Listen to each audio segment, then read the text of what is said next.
अपने दुश्मन का सारा पैसा कैसे बर्बाद करें? अगर आपको कोई बहुत भरोसा कर रहा है तो उसको बर्बाद कैसे करें? अगर आपको कोई धोखा दे रहा है तो आप कैसे उससे बदला ले सकते हैं? हम जो उपाय आपको बता रहे हैं उसको करके देखिए। ये टोटके बहुत बहुत पहले से ही होते आ रहे हैं, बस आपको पता नहीं है। अपने दुश्मन को चुटकी में कैसे खत्म करें? यह ग्रंथ न केवल राजनीति और प्रशासन में मार्गदर्शन करता है, बल्कि जीवन के हर पहलू में सफलता प्राप्त करने के लिए महत्वपूर्ण सलाह भी देता है। इसमें दुश्मन को परास्त करने के लिए अनेक सुझाव दिए गए हैं, जिनका उपयोग व्यक्ति अपने जीवन में करके मुश्किल हालातों का सामना कर सकता है।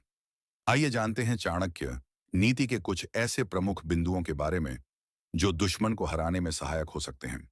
अगर आप अपने शत्रु को तबाह करना चाहते हैं, तो अमावस्या या रविवार की रात को ये उपाय करें।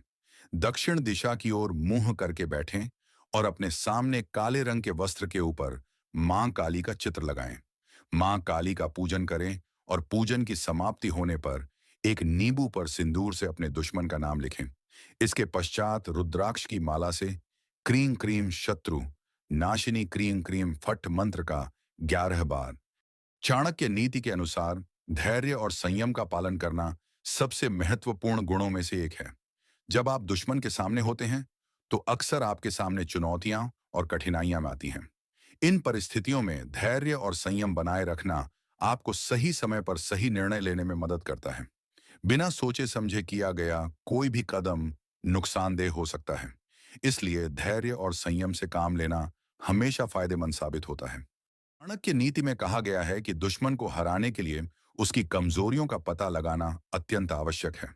हर व्यक्ति की कुछ न कुछ कमजोरियां होती हैं, और यदि आप इन्हें समझ लेते हैं, तो आप दुश्मन को आसानी से पराजित कर सकते हैं। इसके लिए धैर्यपूर्वक दुश्मन के आचरण, उसकी कार्यशैली और उसकी आदतों का विश्लेषण करना जरूरी होता है। चाणक्य ने यह सिखाया कि किसी भी निर्णय या कार्य को करने से पहले सही समय का इंतजार करना चाहिए। यदि आप समय से पहले या बाद में कदम उठाते हैं, तो आपको सफलता प्राप्त नहीं होगी। इसलिए दुश्मन के खिलाफ कोई भी कदम उठाने से पहले सही समय का इंतजार करना बहुत जरूरी है।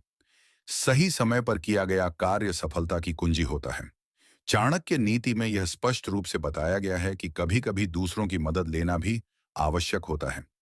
यदि दुश्मन शक्तिशाली है और आप अकेले उसका सामना नहीं कर सकते, तो किसी विश्वसनीय व्यक्ति या सहयोगी की मदद लेना चाहिए।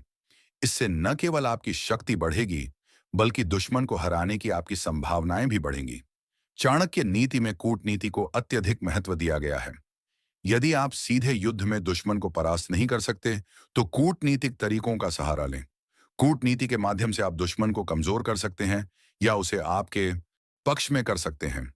चाणक्य के अनुसार बिना रक्तपात के युद्ध जीतना सर्वोत्तम होता है, और यह कूटनीति के द्वारा ही संभव है। चाणक्य नीति यह सिखाती है कि आपके पास जो भी साधन या संसाधन उपलब्ध हैं, उनका सही और प्रभावी उपयोग करना चाहिए। चाहे वह धन हो, सेना हो या मानसिक शक्ति हो, इनका सही ढंग से उपयोग ही आपकी जीत सुनिश्चित कर सकता है। साधनों का अपव्यय नहीं करना चाहिए, क्योंकि इससे आपकी स्थिति कमजोर हो सकती है। चाणक्य ने यह भी कहा है कि दुश्मन को भ्रम में रखना भी एक महत्वपूर्ण रणनीति है।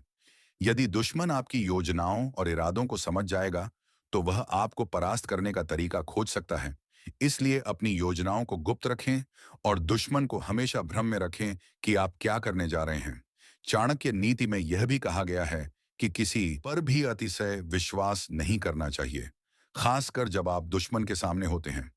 किसी भी स्थिति में विश्वास करने से पहले अच्छे से सोच विचार करना चाहिए, क्योंकि कभी-कभी यह विश्वास ही आपके लिए हानिकारक साबित हो सकता है। चाणक्य ने यह भी बताया है कि कभी-कभी दुश्मन को नजरअंदाज करना भी एक महत्वपूर्ण रणनीति हो सकती है। यदि दुश्मन को आपकी ओर से कोई प्रतिक्रिया नहीं मिलती, तो वह खुद ही कमजोर हो सकता है। इस रणनीति का उपयोग करके आप बिना किसी संघर्ष के ही दुश्मन को हरा सकते हैं। अगर आपका कोई दुश्मन आपको बेवजह परेशान कर रहा है, तो उससे छुटकारा पाने के लिए एक भोजपत्र पर लाल चंदन से उस व्यक्ति का नाम लिखें। इस पत्र को शहद की डिब्बी में भिगो कर रख दें। आपका शत्रु अपने आप शांत हो जाएगा। दुश्मन को शांत करने के ये उपाय, यदि कोई अपने दुश्मन को शांत करना चाहता है, तो वह 38 दाने काली उड़द की दाल के और 40 चावल के दाने मिलाकर किसी गड्ढे में मिला दें। इसके ऊपर नींबू को निचोड़ दें। नींबू को निचोड़ते समय लगातार अपने शत्रु का नाम लेते रहें। इस उपाय के प्रभाव से आपका शत्रु शांत होगा और आपको कुछ भी अहित नहीं कर पाएगा।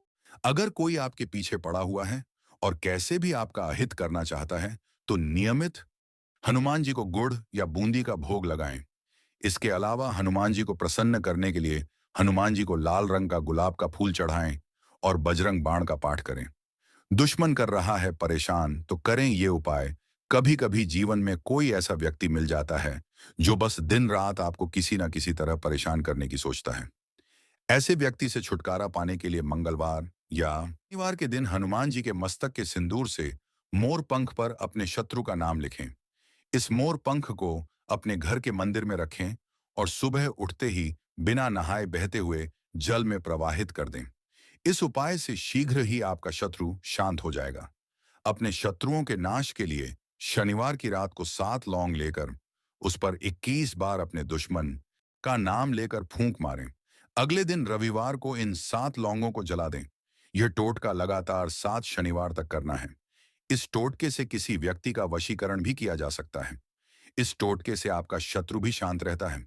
शत्रु से छुटकारा पाने के लिए सूर्योदय से पूर्व नृसिंहाय विद्महे वज्र नखाय धीमहि तन्नो नृसिंह प्रचोदयात मंत्र का 108 बार जाप करें। इस मंत्र का जाप किसी शांतिमय एवं एकांतपूर्ण स्थान पर करें। इस मंत्र का रोजाना जाप करने से आपके शत्रुओं के सारे प्रयास असफल हो जाएंगे। इसके अलावा अगर आप अपने शत्रु को परेशान करना चाहते हैं या किसी व्यक्ति से उसका अहित कर बदला लेने चाहते हैं, तो इस काम में ये उपाय आपकी मदद कर सकता है। अपने दुश्मन का सारा पैसा कैसे बर्बाद करें? अगर आपको कोई बहुत भरोसा कर रहा है तो उसको बर्बाद कैसे करें? अगर आपको कोई धोखा दे रहा है तो आप कैसे उससे बदला ले सकते हैं? हम जो उपाय आपको बता रहे हैं उसको करके देखिए। ये टोटके बहुत बहुत पहले से ही होते आ रहे हैं, बस आपको पता नहीं है। अपने दुश्मन को चुटकी में कैसे खत्म करें, यह ग्रंथ न केवल राजनीति और प्रशासन में मार्गदर्शन करता है, बल्कि जीवन के हर पहलू में सफलता प्राप्त करने के लिए महत्वपूर्ण सलाह भी देता है। इसमें दुश्मन को परास्त करने के लिए अनेक सुझाव दिए गए हैं, जिनका उपयोग व्यक्ति अपने जीवन में करके मुश्किल हालातों का सामना कर सकता है। आइए जानते हैं चाणक्य नीति के कुछ ऐसे प्रमुख बिंदुओं के बारे में जो दुश्मन को हराने में सहायक हो सकते हैं। अगर आप अपने शत्रु को तबाह करना चाहते हैं, तो अमावस्या या रविवार की रात को ये उपाय करें। दक्षिण दिशा की ओर मुंह करके बैठें और अपने सामने काले रंग के वस्त्र के